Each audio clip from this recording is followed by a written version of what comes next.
자기가 핸들 직접 잡아보면 또 어색하고 뭔가 부족합니다. 제가 당분간 하는 모든 것들은 조수석에서 있다가 이제 처음 핸들 잡은 겁니다. 좀 부족한 게 있더라도 좀 잘 봐주시면 감사하겠습니다. 자, 오늘 거룩한 주일입니다. 하나님께서 우리 예수 그리스도의 십자가 그 핏값 주고 사셔서 또 우리를 주의 것 삼으시고 불러 모으셔서 이 은혜의 자리로 우리를 불러주셨습니다. 그런 귀한 영혼들에게 서로 한번 인사하기 원합니다. 주님의 사랑이 함께하길 축복합니다. 아멘. 우리 한번 하나님의 관점에서 그 매주일 오전 11시 이를 바라보는 하나님의 관점에서 한번 보기 원합니다. 지금 이 시간에는 온 지구 땅덩어리 모든 곳곳에서 예수 그리스도를 믿는 하나님의 백성들이 함께 예배드리고 하나님을 찬양하는 시간입니다. 한국에서도 또 미국에서도 캐나다에서도 아프리카에서도 또 유럽 쪽에서도 또 아시아 지역에서도 특별히 지금 이 시간에 한 번의 예배를 위해서 목숨을 걸고 예배드리는 사람들도 있습니다. 북한의 지하교회 성도들입니다. 그리고 이슬람권에 있는 그 성도들입니다. 우리는 하나님의 은혜로 편안하게 마음껏 이 좋은 시설 속에서 찬양하며 하나님께 예배드리는데 또 어떤 사람들은 단 한 번 예배를 드리기 위해서 실제적으로 목숨을 걸어야 되는 그런 상황도 있습니다. 하나님이 그것을 어떻게 보실까요? 하나님 얼마나 이 시간을 귀하게 여기시겠습니까? 이 시간 하나님께 나와 있는 저와 여러분들을 또 목숨 걸고 예배드리는 한 영혼 한 영혼들을 어떻게 바라보고 계시겠습니까? 분명히 하나님은 많은 날 많은 예배 중에서도 오늘 이 시간에 드려지는 예배를 더욱 귀하게 보시고 더 한량없는 은혜로 함께하기를 간절히 소망하실 것입니다. 그 하나님의 그 마음이 깨달아지는 복된 시간 되기를 주님의 이름으로 축복합니다. 자, 우리 잘 아는 오병이어 사건입니다. 오병이어의 기적인데 요한복음 6장에는 전체 3가지 사건이 나옵니다. 우리가 읽었던 오병이어 사건, 그리고 중반 부분에는 물 위를 걸으시는 예수님에 대해서, 그리고 마지막 부분에는 생명의 떡이다, 나는 생명의 떡이다 라는 예수님의 말씀이 있습니다.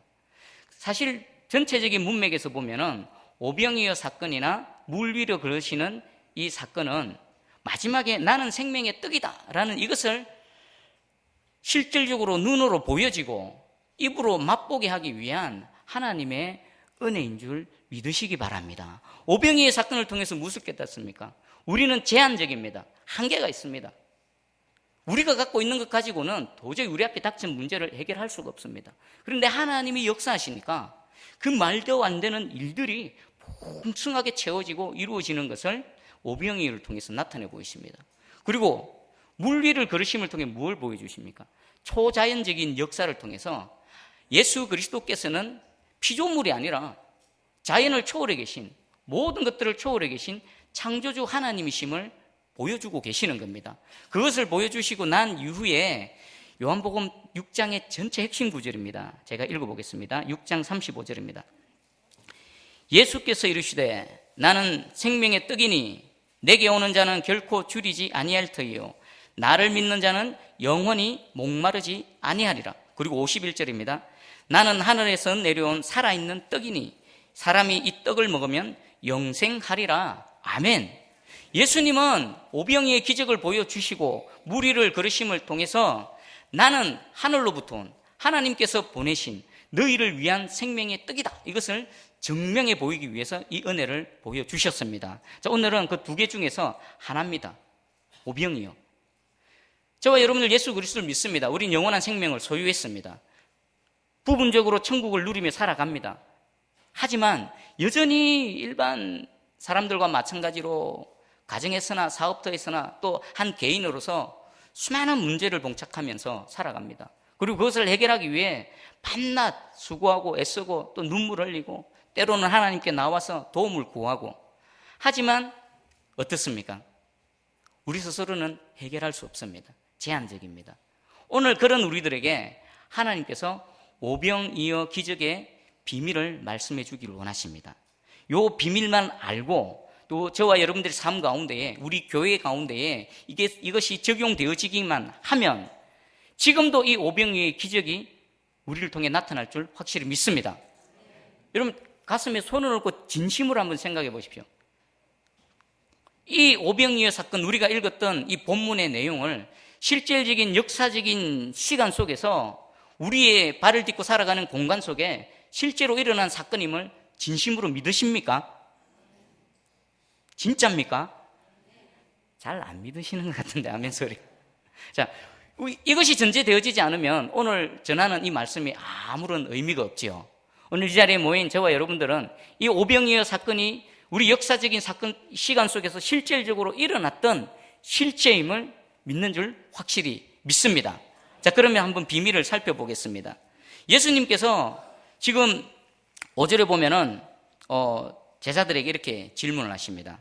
예수께서 눈을 들어 큰 무리가 자기에게로 오는 것을 보시고 빌립에게 이르시되 우리가 어디서 떡을 사서 이 사람들을 먹이겠느냐 하시니, 지금 예수님 주변에는 예수님으로부터 은혜를 받기 위해서 수많은 무리들이 모여 있습니다. 그 안에는 병든 자도 있고 가난한 자, 마음의 상처, 또 삶의 소망이 없어서 절망 가운데 혹시 예수님이 나에게 새로운 소망이 되어지고 또 내 삶의 이 어려운 문제들을 해결해 주는 정말 하나님인가 아닌가 믿는 자들도 있을 것이고 긴가민가해서 확인차 온 사람들도 있을 거고, 하여튼 예수님 주변에는 수많은 무리들이 있습니다. 당시에는 가까이에서 오신 분들도 있겠지만 먼 거리에서 예수님의 소문을 듣고 온 사람들도 있을 것입니다. 양식을 준비해 옵니다. 하지만 곧 양식이 다 떨어집니다. 예수님이 그 무리들을 둘러보시니까 지쳐 있습니다. 저녁됩니다. 빈들입니다. 가진 게 다 소진된 상태입니다. 그들을 불쌍히신 예수님께서 그들을 먹이시기를 원하시는데, 그런데 예수님이 뭔가를 하십니다. 빌립에게 우리가 어디서 떡을 사서 이 사람들을 먹이겠느냐라고 질문을 하십니다. 그럼 이 질문을 하신 이유가 뭘까요? 예수님은 당장에 그 문제를 해결하실 수가 있습니다. 얼마든지 해결하실 수가 있습니다. 그런데 곧바로 능력을 행하지 않으시고 제자들에게 물으십니다. 그 이유가 6절에 나옵니다. 이렇게 말씀하시면 친히 어떻게 하실지를 아시고 빌립을 시험하고자 하심이라. 예수님은 하실 수 있음에도 불구하고 잠시 보류하시고는 제자들에게 질문을 합니다. 질문한 이유가 보니까 빌립을 시험하고자 하심이라. 무엇을 시험하기 원하실까요? 예수님 무엇을 시험하고 계십니까? 그 해답은 5절에, 우리가 읽었던 5절에 나옵니다. 어디서? 빌립에게 이르시되 우리가 어디서 떡을 사서 이 사람들을 먹이겠느냐? 이 말입니다. 빌립아, 지금 수많은 무리들이 우리 주변에 모여 있는데 이들의 양식이 다 떨어졌고 지금 온종일 굶주리고 있다. 이들을 먹여야겠는데 우리가 어디서 이 문제를 해결하겠느냐라고 질문하십니다. 예수님 이 자리에 오셔서 여러분들에게 질문합니다. 우리는 오병이어의 기적이 아니면 한순간도 서 있을 수 없는 그런 연약함 가운데 있습니다. 그런 문제 속에서 여러분들은 어디를 바라보고 계십니까? 어디서 이 문제를 해결하기 위해서 지금 찾아 헤매이고 있습니까? 제자들이 어디서 이 문제를 해결하기 위해서 그 어디를 바라보고 있는지 한번 보겠습니다. 빌립이 7절에 말합니다. 제가 읽어볼게요. 7절. 빌립이 대답하되 각 사람으로 조금씩 받게 할지라도 200데나리온의 떡이 부족하리다. 빌립은 아주 재무 능력이 뛰어난 사람이었습니다. 그 수많은 무리들을 딱 보고는 이들을 조금씩이라도 먹여서 이 문제를 해결하기 위해서는 200데나리온 정도의 물질이 필요하다는 것이 딱 보는 순간에 이렇게 답이 나올 정도라면은 빌립은 아주 회계 쪽으로 뛰어난 사람일 것입니다. 그런데 빌립이 뭐라고 말합니까? 200데나리온의 떡이 필요하긴 한데 그것마저도 어떻다라고 말하지요? 부족합니다. 부족해. 그리고 안드레가 또 얘기합니다. 여기 한 아이가 있어 보리떡 5개와 물고기 2마리를 가지고 있나이다. 그러나 그것이 이 많은 사람에게 얼마나 되겠사옵나이까. 또 다른 제자 안드레가 다른 문제 해결책을 갖고 나옵니다. 한 아이가 있었습니다. 그 아이가 자신이 먹기 위해서 준비한 보리떡 5개와 물고기 2마리가 있었습니다. 그것을 가지고 예수님께 보입니다. 그러면서 하는 말이, 여기 이 보리떡 5개와 물고기 2마리가 있기는 한데 이것 가지고 뭘 하겠습니까? 자, 지금 빌립과 안드레는 어디를 바라보고 있습니까? 빌립은 자신의 경험과 지식을 바라보고 있습니다. 그리고 이 땅에 있는 물질에서 그 문제를 해결하고자 했습니다. 그런데 본인의 입으로도 스스로 인정을 했지요. 그것 가고 된다고 했습니까? 안 된다고 말합니까? 안 됩니다. 부족합니다. 그리고 안드레도 마찬가지입니다. 자신이 소유하고 있는 무언가를 예수님께 내어놓았습니다. 예수님, 이 작은 거 있긴 한데, 그런데 그것 갖고도 뭐라고 말했습니까? 안 됩니다. 택도 없이 부족합니다. 성경에는 5,000명이라고 말하지만 5,000명점이라고 말하지만 실제로는 더 많은 사람들이 있었을 것입니다. 그 수많은 사람들을 먹이려고 그러는데 보리떡 5개, 물고기 2마리는 누구 코에다 붙이겠습니까? 빌립과 안드레는 어디를 보고 있습니까? 경험, 지식, 이 땅의 것, 그리고 자기가 갖고 있는 보잘것없는 그것을 바라보고 있었습니다. 예수님은 이 시각을 돌리길 원하셨습니다. 지금 문제가 있는데 그 문제를 해결하기 위해서 너희는 어디를 바라보고 있느냐? 이들 스스로 나름대로 고민하고 자기가 갖고 있는 최선의 답을 내어놓았지만 그것은 정답이 아니었습니다. 틀린 답이었음을 스스로의 입을 통해서 시인했습니다. 자, 그러면 우리 예수님께서는 이 문제를 어떻게 해결하셨는가? 자, 우리 10절하고 11절을 함께 읽어보도록 하겠습니다. 시작. 예수께서 이르시되 이 사람들로 앉게 하라 하시니 그곳에 잔디가 많은지라 사람들이 앉으니 수가 5,000명쯤 되더라. 예수께서 떡을 가져 축사하신 후에 앉아있는 자들에게 나눠주시고 물고기도 그렇게 그들의 원대로 주시니라. 아멘. 지금 수많은 무리들을 예수님 일단 잔디에 앉혀라. 그리고 나서 11절에 하신 행동이 뭐냐? 예수께서 떡을 가져 축사하신 후에. 자, 이게 표준 세번역에는 좀 더 알기 쉽게 번역되어져 있습니다. 예수께서 빵을 들어 감사를 드린 다음에 라고 되어 있습니다. 예수님은 지금 어디를 바라보고 계십니까? 하늘을 바라보고 있습니다. 문제 해결자 되시는 우리 하나님 아버지, 여호와 하나님을 바라보고 계십니다. 그분을 향해서 정말 도저히 문제 해결에 아무런 도움이 되지 않는 그 보리떡 5개, 물고기 2마리를 하나님께 올려드리면서 감사의 기도를 올려드렸습니다. 그러자 어떤 일이 일어났습니까? 11절을 보니까 그들의 원대로 주시니랍니다. 그들의 원대로. 빌립과 안드레가 바라봤던 그 어디는 답이 아니었습니다. 부족했습니다. 택도 없었습니다. 그런데 예수님께서 바라보신 그곳으로는 문제가 해결되어졌는데 어떻게 해결되어졌다고 말합니까? 원대로 주시니라. 지금 예수님 주변에는 뭐 한 끼 굶은 사람, 2끼 굶은 사람, 먼 곳에 온 사람들은 심지어는 하루 이틀을 굶은 사람도 있을 것입니다. 그들의 배가 마음껏 먹고도 남을 만큼 원대로 주시는 하나님이십니다. 봐보십시오. 사람들은 어떻습니까? 우리 세상은 어떻습니까? 원대로 안 주지요. 그냥도 안 줍니다. 뭔가를 해야 그 대가로 조금씩 마지못해서 줍니다.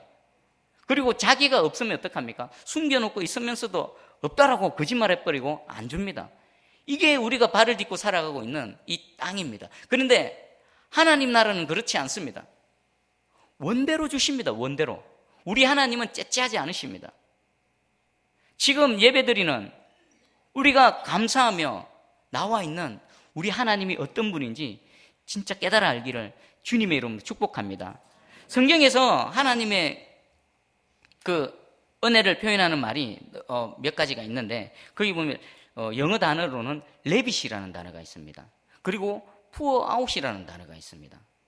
자, 이 단어의 의미를 살피기 전에 13절에 하나 더 보겠습니다. 원대로 주셨을 뿐만 아니라 13절에 이에 거둔이 보리떡 5개로 먹고 남은 조각이 12바구니에 찼더라. 배 부른 만큼 먹고도 어떻게 되어졌다라고요? 12바구니에 찰 정도로 남았다는 겁니다. 하나님이 이런 하나님이십니다. 이럴 수밖에 없습니다.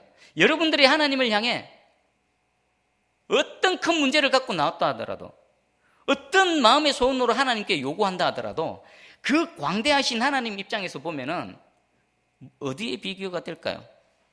하나님이 만약 태평양 바다 같은 분이라고 한다면 저와 여러분들이 하나님께 나와서 하나님 이 문제, 하나님 내 이 은혜의 그릇 아무리 넓혀본들 물방울 하나에 되겠습니까? 하나님의 존재 자체가 그런 분이기 때문에 저와 여러분 같은 보잘것없고 연약한 이 작은 삶 가운데 개입하시면 그것 자체가 넘쳐나 버립니다. 아무리 하나님이 조금을 줘도 우리의 잔이 흘러 넘치는 일이 일어날 줄 확실히 믿습니다. 그럼 레위시가 뭔가? 아끼지 않는, 마음이 후한, 또 낭비하는 뜻이 있습니다. 하나님이 저와 여러분들에게 은혜를 베푸실 때는 절대로 아끼지 않습니다.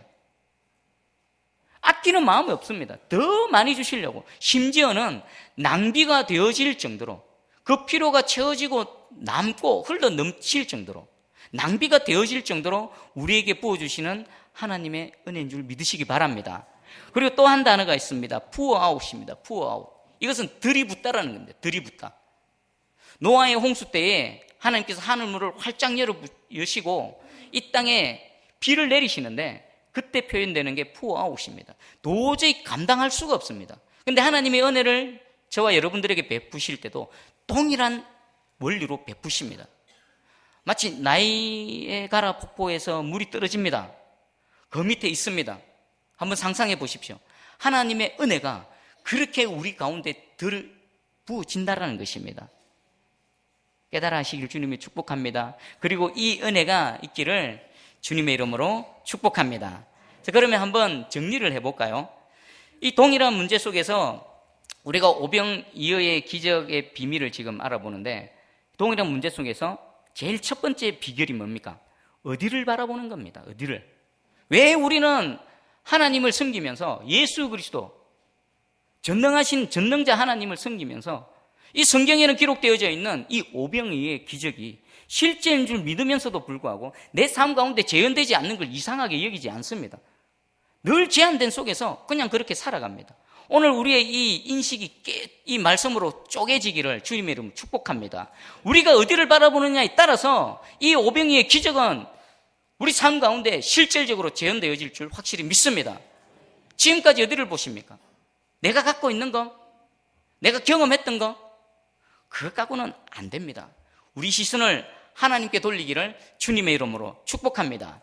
그리고 우리 주님께서 하신 동작이 있습니다. 두 번째 비결이 하나님께서 역사하실 줄 믿고 미리 감사해 버리는 겁니다. 미리. 여기 예수께서 떡을 가져 축사하신 후에 하나님께 감사하고, 이 축사하면서 기도하는 이 시점이 문제가 해결되어진 이유입니까? 아니면 여전히 문제 속에 있는 중입니까? 여전히 문제 속에 있지요. 그런데 예수님은 감사를 해버립니다. 누가 감사할 수 있습니까?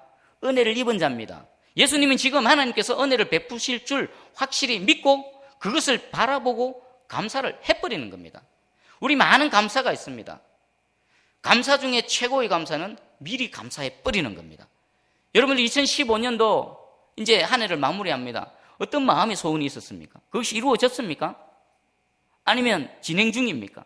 아니면 하나님의 은혜를 입었습니까? 또는 2016년을 준비하고 있습니다. 어떤 또 마음의 소원으로 2016년을 준비하고 있습니까? 오늘 이 시간 미리 감사해 버리십시오. 그것이 어떤 큰 문제라 하더라도, 그것이 어떤 큰 마음의 소원이라 하더라도 레위시 하시고 puorout 하시는 하나님의 은혜가 임하면 반드시 이루어질 줄 믿습니다. 우리 예수님께서 요한복음 11장에 보면 죽은 나사로를 살리실 때에도 동일한 원리로 하나님께 기도합니다. 요한복음 11장 41절 42절입니다. 돌을 넘겨놓으니 예수께서 눈을 들어 우러러보시고 이르시되 아버지여 내 말을 들으신 것을 감사나이다. 항상 내 말을 들으시는 줄을 내가 알았나이다. 아멘. 하나님 말씀하셨습니다. 예수 그리스도의 이름 붙들고 기도하면 이미 응답받은 줄 알라라고 말씀하셨습니다. 그 약속의 말씀 붙드시고 믿음으로 미리 감사하는 우리 2016년 되어지기를 주님의 이름으로 축복합니다. 그리고 세 번째가 있는 것을 하나님께 드리는 겁니다. 자, 지금 오병이어의 기적의 현장을 한번 그려보십시오. 그 상황 속에서 가장 큰 은혜와 감격을 누린 사람이 누굴까요? 예수님 주변에 제자들도 있습니다. 또 은혜를 입기 위한 수많은 무리들이 있습니다. 이 많은 사람들 중에 이 오병이어의 기적을 직접 눈으로 보면서 가슴 푹 찬 감격을 누린 사람 중에 가장 최고의 사람이 누구겠습니까? 한 사람, 이름 없는 그 한 아이입니다. 빌립도 아니요, 안드레도 아니요, 바로 그 물고기 그 오병이어를 예수님께 내어드렸던 그 이름 없는 그 한 사람일 겁니다. 생각해 보십시오. 그 오병이어 가지고는 시작도 할 수 없습니다. 그런데 그것을, 내가 갖고 있는 그것을 주님께 내어드렸더니 주님의 전능하심이 그것에 임하셔서 이 문제, 수많은 사람들이 이것 가지고 은혜를 입고 배불리 먹고 그러고도 남는 광경을 직접 봤을 때 얼마나 큰 감격과 은혜를 누렸겠습니까? 여러분 뭘 갖고 계십니까? 사실 오병이에요. 이게 중요한 게 아닙니다. 보리떡 한 개라도 하나님은 그 일을 행하실 수 있었습니다. 물고기 한 마리만으로도 그 일을 행하실 수 있었습니다. 심지어는 아무것도 없어도 이 일을 행하실 수 있었습니다. 다만 예수님이 저와 여러분들에게 요구하시는 것은 있는 모습 그대로 내게 나와라. 네가 갖고 있는 그 작은 것 내게 내놓아라. 사람들은 무시하고 멸시하고 네까짓 게 뭘 할 수 있겠느냐고 해도 하나님, 내가 주를 향해서 헌신하겠습니다. 주님, 내 작은 것 주께 내어놓겠습니다라고 나올 때에 그것이 아무리 보잘것없고 형편없는 것이라 하더라도 주님이 붙드시면 오병이어의 기적에 쓰임받는 도구가 되어질 줄 확실히 믿습니다. 제가 이 도동교회에 부임하고 나서 참 많은 기도를 하는 그 중에 하나가 담임 목사님이 오실 때까지, 세우실 때까지 그 빈자리를 제가 채워야 됩니다. 그런데 아무리 생각해도 부족합니다. 뭐 해본 것도 없습니다. 대예배 11시 때 감히 이렇게 인도해보는 오늘 처음 아닙니까? 그죠? 뭘 해도 처음이고 부족할 거고 뭐 생각해보면 또 실수도 많이 할 것인데 그 빈 부분을 잘 채워드려야 되는데 하나님 어떻게 해야 됩니까? 요즘 우리 연 목사님 출애굽기를 새벽기도 때 하는데 그때 그 말씀 중에 그 모세의 손에 들려주셨던 하나님의 지팡이를 생각했습니다. 그래서 하나님, 내게도 모세에게 돌려주셨던 그 하나님의 지팡이 내게 주시옵소서. 내가 이 사역을 감당해야 되는데 저는 너무 부족하고 보잘것없습니다. 제 혼자는 어차피 안 되는 겁니다. 모세를 보내시고 모세를 통해 일하실 때에 모세의 손에 들려주셨던 그 하나님의 지팡이 내게 들려주시옵소서라고 막 기도했는데 어느 날 그 모세의 지팡이가 무엇인지 깨달았습니다. 그 지팡이가 하나님이 특별히 주신 겁니까? 어떤 지팡이입니까? 평생 그 광야에서 양을 칠 때에 모세가 그냥 들고 다녔던 바로 그 지팡이입니다. 그때 깨달았습니다. 이미 하나님의 지팡이는 이미 주어져 있다라고. 그것을 믿음으로 사용하느냐 못하느냐는 관건인 겁니다. 여러분들에게도 분명히 하나님의 지팡이로 쓰일 만한 그 모세의 지팡이가 있습니다. 그래서 하나님 말씀을 네가 잘하는 거, 네가 지금까지 해오던 거 그거 그냥 해라. 그럼 그것 가지고 내가 일하겠다. 너의 어떠함과 상관없이 하나님의 능력으로 그 일들을 행해 나가겠다. 그때 마음의 평안이 왔고 그리고 담대하게 이 사역을 또 해나갈 수가 있는 것입니다. 그것과 마찬가지로 여러분들도 마찬가지입니다. 여러분들 이미 해오고 있는 거, 여러분들이 잘하고 있는 거 그것 가지고 하나님께 드리십시오. 아무리 작은 것이라 하더라도 그것을 통해 여러분들 개인과 여러분들 가정과 또 주의 몸된 교회를 섬길 때에 이 오병이어의 기적이 반드시 나타날 줄 확실히 믿습니다. 자, 보십시오. 어떤 분들은 이 오병이어도 없어서 아무것도 없는 분들이 있을 것입니다. 그런 분들은 어떻게 하면 될까요? 그럼 자신을 드립니다. 그냥 하나님이 나를 어떻게 쓰실지 모르지만 하나님 그냥 나를 드리겠사오니 이 보잘것없는 내 인생 자체에 붙드셔서 좀 하나님 일 마음껏 한번 해보시옵소서. 저는 예수 그리스도를 늦게 믿었습니다. 30이 넘어서 믿었습니다.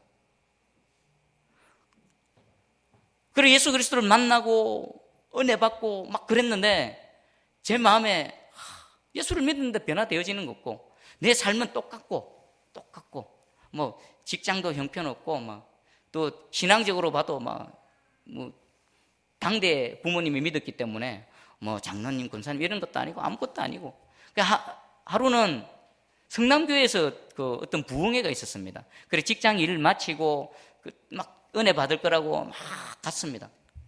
그러니까 자리는 빼곡히 다 차져 있고 그래 2층에 그 통로석에 앉아서 부흥회에 참석했습니다.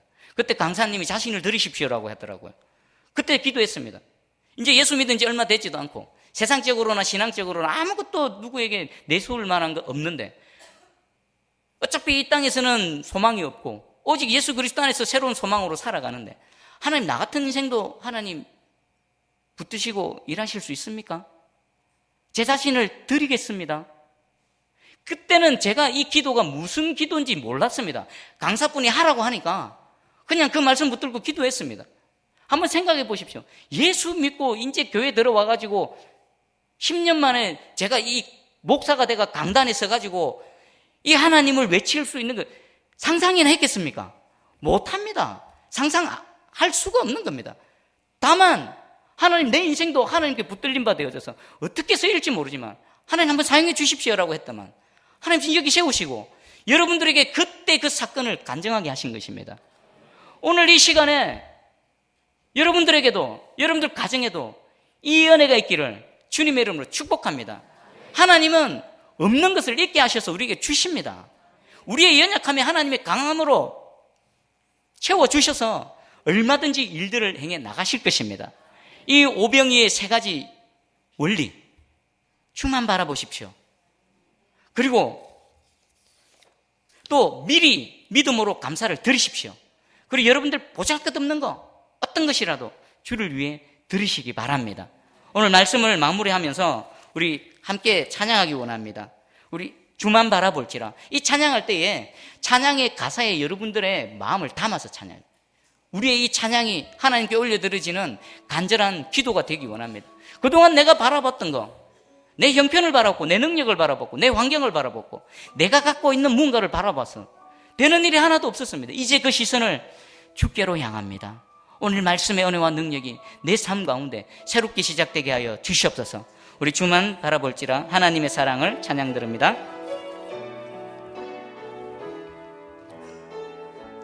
하나님의 사랑, 하나님의 사랑을 사모하는 자, 하나님의 평안을 바라보는 자, 너의 모든 것 창조하신 우리 주님이 너를 얼마나 사랑하시는지 하나님께 찬양과 경배하는 자, 하나님의 선하심을 닮아가는 자, 너의